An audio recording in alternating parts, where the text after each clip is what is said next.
Stop saying I'm not a mom just because my child is a dog. Shutterstock. I love the internet. I love George Takei, and I love memes. I love sterile, impotent #feminism. I love all of the popular opinions online, and I hate all the things I'm supposed to hate. But, there's a sentiment boiling up on social media these days that I simply cannot stand behind. More and more, I see people chiding pet lovers for encroaching on real mom territory.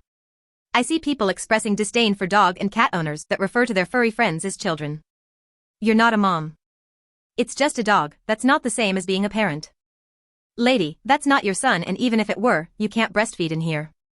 People are desperate to point out that because your child is in fact a dog, it somehow delegitimizes the responsibility and love involved in parenting. There's a misconception that a human can't love an animal as much as another loves their own child. But that's bullshit, and I'll tell you why, because in addition to my dog Roscoe, I also have a human son, and to be honest with you, I prefer the dog. When I come home from work, my son doesn't run up and greet me, give me kisses and show me affection. In fact, he's rude and quiet, and he expects me to just unlock him from the basement and give him dinner. Somehow, Roscoe, living in the same conditions and circumstances as my son, still understands what it means to be grateful and to show affection towards your master. My son, despite my punishments and lectures, refuses to ignore all of that. When I give Roscoe a bath, it's incredibly fun.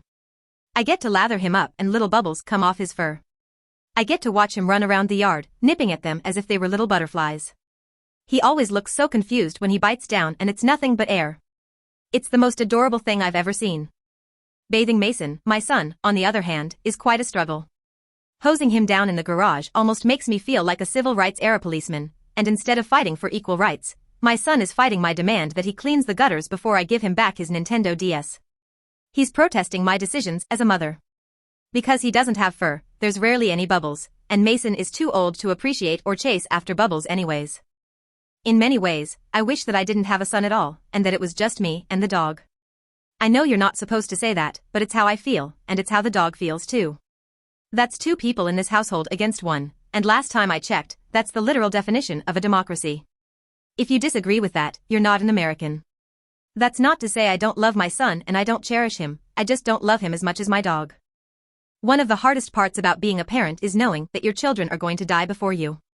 Imagine how much worse it is when you know that your favorite child is going to die before the one that you're sort of indifferent to. Roscoe is a big dog. He's got maybe 4 years left. I'll be stuck with Mason for at least twice as long. It breaks my heart every day.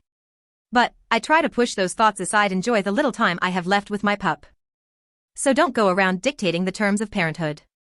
Don't tell people they don't know the joys of parenthood, the emotional connection of a provider-dependent relationship, and the pain of loss, just because they are a dog mommy rather than a flesh mommy. I love my dog more than my son, and I'm telling you without a doubt, if I had to choose between the two of them, I'd choose my real son, my dog.